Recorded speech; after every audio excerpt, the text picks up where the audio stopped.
When comparing management fees, the monthly contract is only one part of the story. From banking arrangements to vendor relations, there are standard industry practices that rarely get discussed in the boardroom, but they impact your neighborhood's bottom line every single day.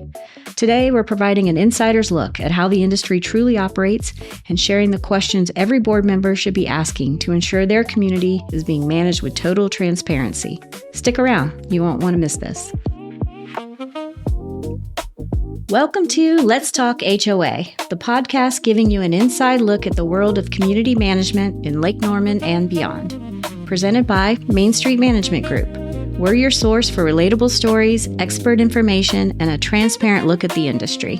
So if you're ready to get the inside scoop, kick back, grab a coffee, and let's talk HOA. Hi, I'm Kelly Hawkins. I own Main Street Management Group. It's a boutique HOA management company in Cornelius, North Carolina, just outside of Charlotte. This is the pilot episode of our podcast, Let's Talk HOA. We hope to become a resource for boards, homeowners, and maybe even other managers for all things HOA. Personally, I love my job, and I believe that most HOAs are run by good people trying to do their best. But there's a few bad actors, and the rise of social media has created a growing sentiment that HOAs are evil, money-hungry police states run by petty dictators named Karen, and I want to dispel that myth. When I see conversations about HOAs on social media, what I've come to realize is that most people really just don't understand what they're supposed to do or how they're supposed to work. So I'd like this podcast to be a place for insider information. Best practices for leadership and management, maintenance, compliance, accounting, and communication. So for this pilot episode, we're going to start with all of our cards on the table and talk about the management company. What are the hidden truths every board should know when hiring a management company? So thank you for joining us, and let's talk HOA. For this episode, I've invited Vicki MacHale to join me. I started noticing Vicki's posts on LinkedIn. She was saying things out loud that no one had said before. She is spilling the tea about what is going on behind the scenes in the HOA management industry. Hi, Vicki. Thank you for joining us. Hi, Kelly. Thank you so much for the invitation. I'm excited to be here. Yeah, so I've been watching your posts on LinkedIn. Tell us a little bit about your background. Well, I've been in the management industry over 35 years, and I started in California, started as a portfolio manager, went to on-site manager, went to senior vice president of what was considered one of the larger companies way back when.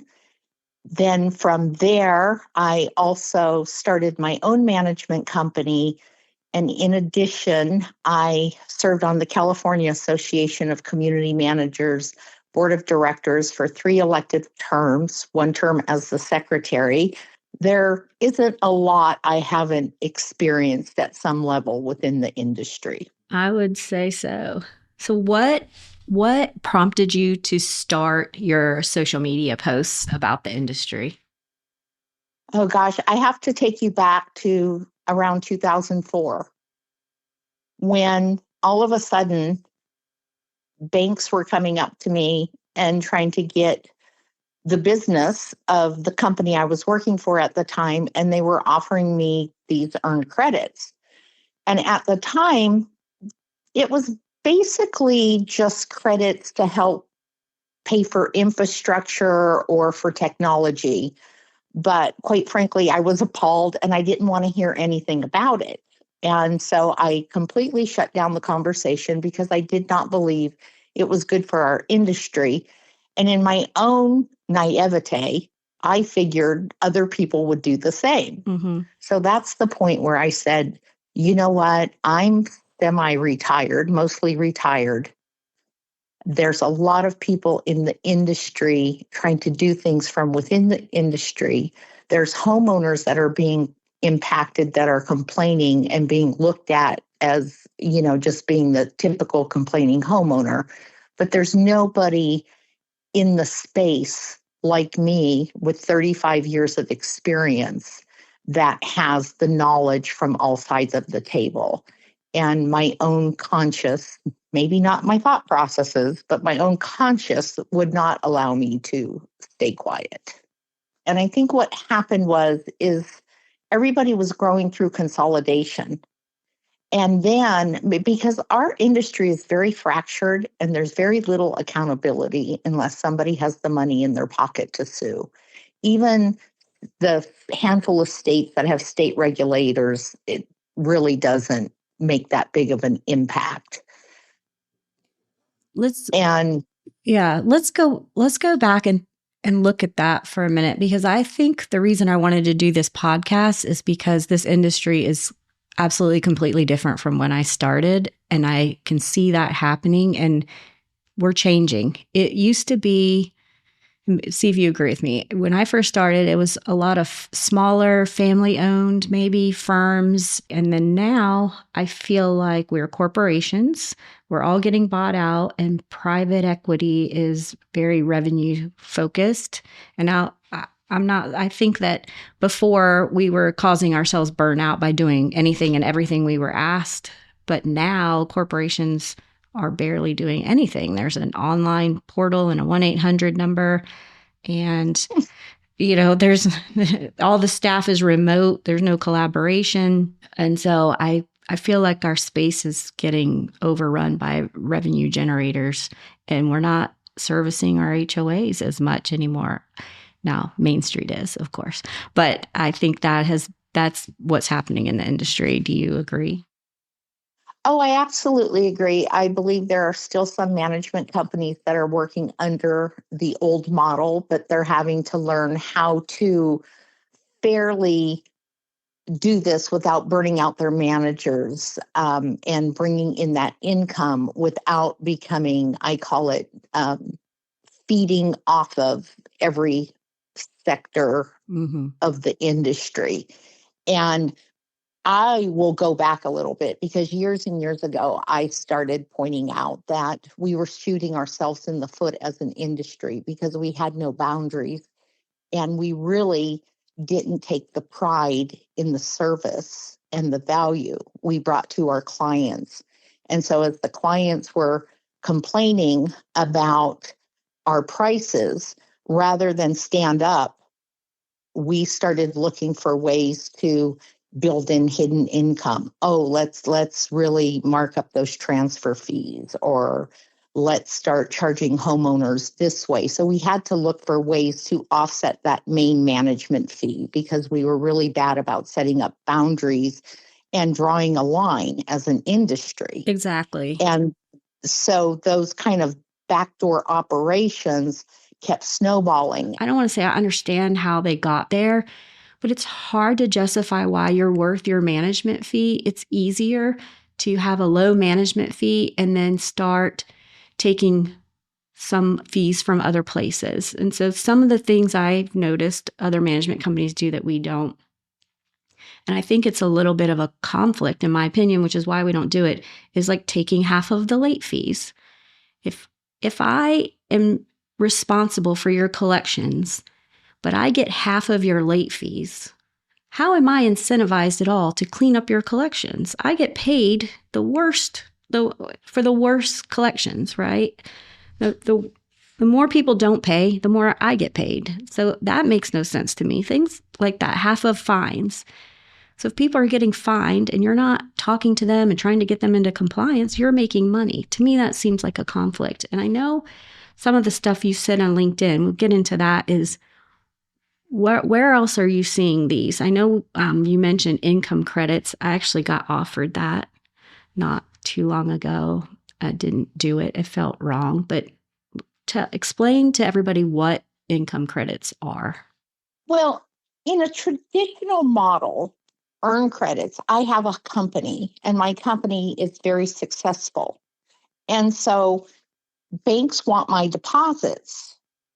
So they come in and they say, well, Vicki, if you bank at my bank with your money, we will, on the back end, we will give you base points. And these base points a lot of times help pay for technology or infrastructure, or they offset them. And the bank can do that. It's my money.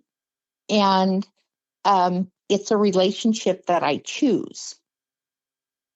Now, what has happened in HOA management is it started off somewhat like that, but then somewhere along the line, people figured out that this was a hidden revenue stream.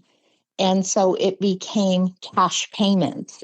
Now, in the case of an HOA, I'm not depositing. It's my company, but the money I'm depositing are from all of my clients. So it's not my money, but yet my client is sitting there earning interest and has no decision-making authority whatsoever as to where I deposit their money. In some cases, they can then take their reserve funds and put them other places, but that's becoming more and more difficult to do under this new management model.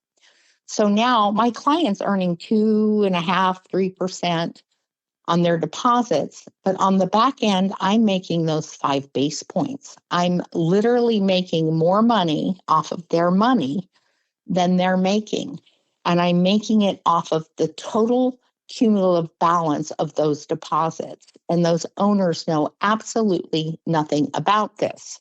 That was my So, problem with it too. yes. The way it was presented to me was you have an operating and a reserve account. And traditionally, boards understand that only the reserve account makes interest.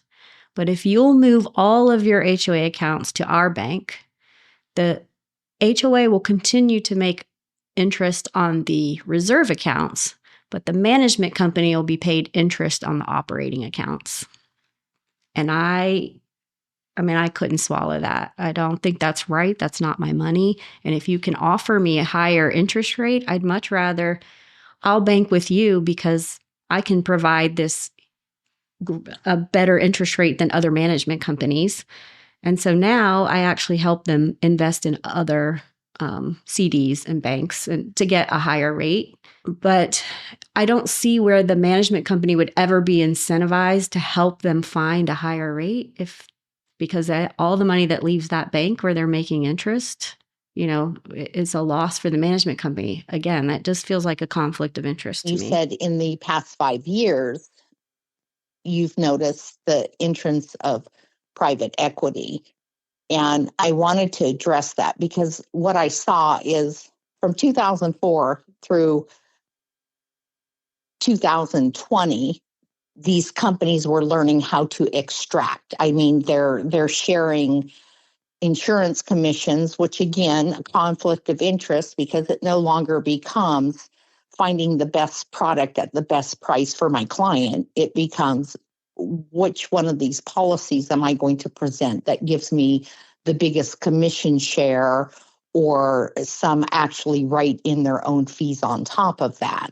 I did see that. I did see an email this week that was 2 management company executives. Like, here's another way that you can make revenue.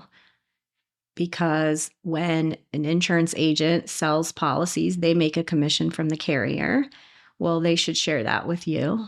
Or you should install your own insurance agent, and then you'll make all of the profit from whichever carrier is chosen. But my problem with that is that if I had an in-house agent, I'm so small. At best, I could probably get 1 or 2 carriers that could offer, policies to my clients.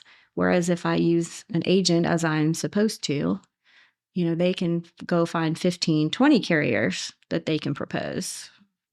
Let's talk about that with other vendors, because I've also seen where a management company formed a letterhead called ABC Maintenance Company, and all that was the same vendors they would have hired to do the work for the HOA. They get them to do the work, they mark it up, and they put it on ABC Maintenance Company's invoice letterhead. And all they've done is for every vendor invoice, they've marked it up a percentage, 10, 20, 30%.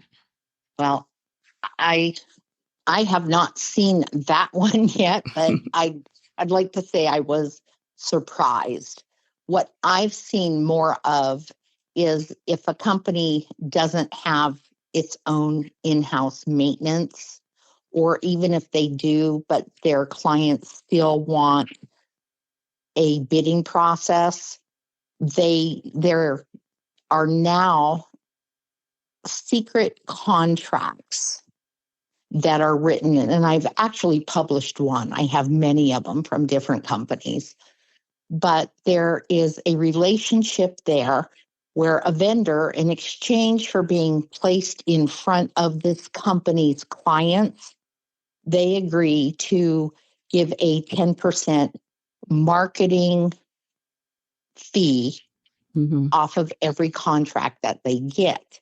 So basically, some might call it a consulting or a marketing fee. Some might call it a kickback. But then this is also tied to a non-disclosure agreement. And in this non-disclosure agreement, it basically says you don't tell anybody about this, but in your contract, you put this sentence. And it's, again, supposed to be that CYA type of, well, we disclosed it right here, but you've really disclosed nothing. So now I have in-house maintenance, but the board wants to see 3 proposals. So I go out to 2 other vendors who I'm in collusion with, and I provide 3 bids to the board. First of all, I have the option of seeing the other bids to lower mine so mine looks better. But even if I don't get it, I'm guaranteed 10% profitability off of that vendor. And that 10% is most likely written right into that contract. And had the board have gone out and had a clean bidding process, they would see that of the 3 bids, all of them are going to be lower than what the management company is proposing to me. But the board has no way of doing that. And even if they did a forensic audit or we're looking through their financials with a fine-tooth comb, you can't find it because it's behind a secret contract and a non-disclosure agreement. Right. I have heard that. I don't have any experience with it, and I don't know that anybody would dare offer it to me. But so basically, if you have a very big landscaper, you have a contract with them that every contract they bring to you, you're either going to get a referral fee or some percentage of the contract on the back end. And there's no way anybody would know that was happening. No, because there's no paper trail to it other than that private hidden contract. So yeah, it's, these boards and we talk about, well, the cost of living is going up and insurance is going up and all of this is going up, which it absolutely is. But there's also these hidden fees that are driving up the operations of these boards, and they have no way of knowing it. One of the things you said about the vendors, you don't realize that you're getting bids all from the same company. I'm starting to notice that about management companies too, because there's these huge parent private equity companies, and they're buying up the firms in a city, and they're not changing their names.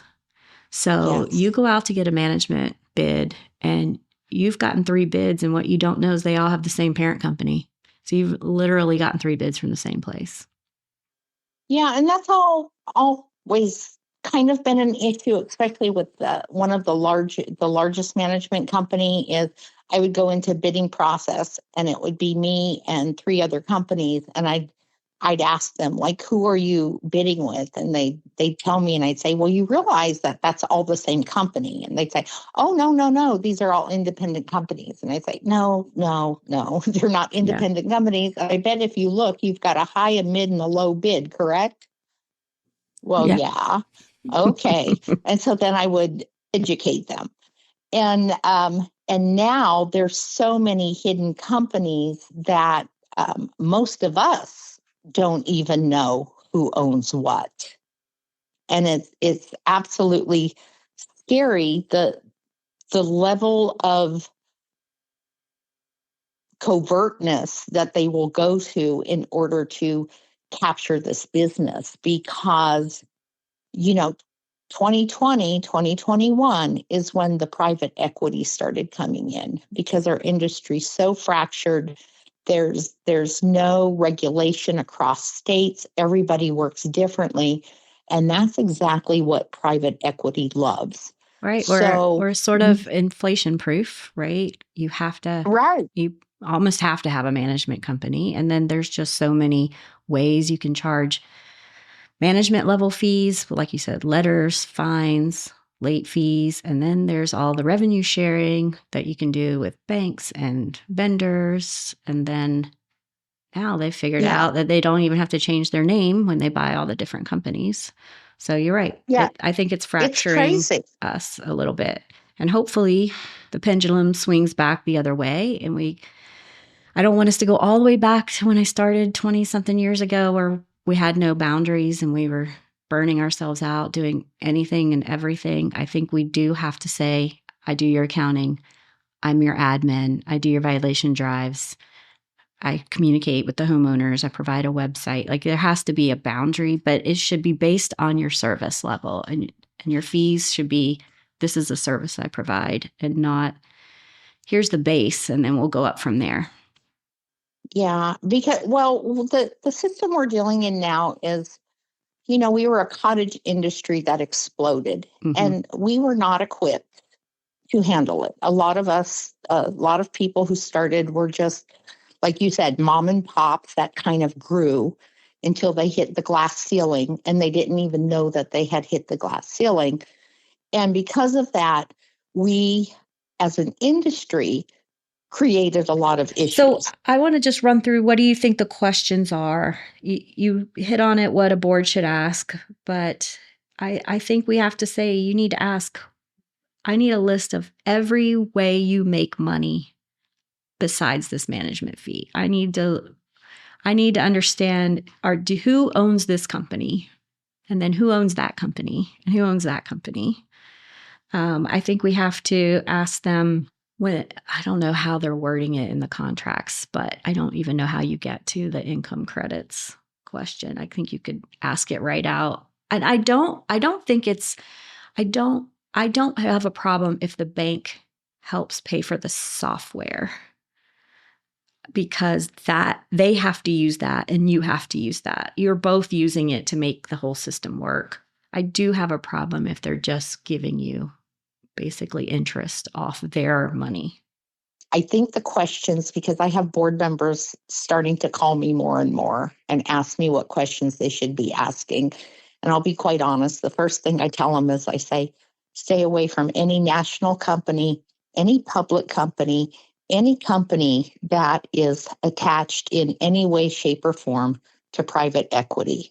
Start looking at your smaller to mid-sized independent companies that are within your area and aren't branched out into other states. Shop local. Shop local. No company that's purchased or is growing through roll-ups. And then the questions I tell them is, I'm very specific with them, and I say, do not ask those people in the marketing meeting these questions. You give these questions to the people in the marketing meeting, and you tell them you wanted them answered by the owner of the company, because half the time those people in the marketing meetings, they don't know the true answers to these questions. And you ask, do you profit off of earned credits? Do you do commission sharing? Do you in any way, shape, or form make a commission off of any of the service providers you present to us? Do you charge us if we wish to move our money elsewhere? Would you penalize us if we wanted to run our own third-party bidding process? And you get those answers in writing. And I don't know if these owners would be untruthful or not, but now at least what you have is a paper trail that said, I asked these questions. All right. Well, tell everybody where they can follow you. They could follow me. Mostly I'm just on LinkedIn right now, and I do have a website, casaalliance.org, CASAALLIANCE.org. Thank you, Vicki. I really appreciate you joining me today. Anytime. I know that was a lot of information, but if you're a board member, I hope we gave you some insights on what you should ask the next time you're hiring a management company. If you'd like to see how we operate, visit us at mainstreetmanagers.com. And while you're there, use the Contact Us form if you have a topic you want us to explore or a question about how the industry works. You can also follow us on socials, and don't forget to subscribe to Let's Talk HOA on Apple, Spotify, YouTube Music, iHeartRadio, or anywhere you listen to your favorite podcasts, so you can keep up with the latest each month. For Main Street Management Group, this is Kelly Hawkins, and we'll see you next time.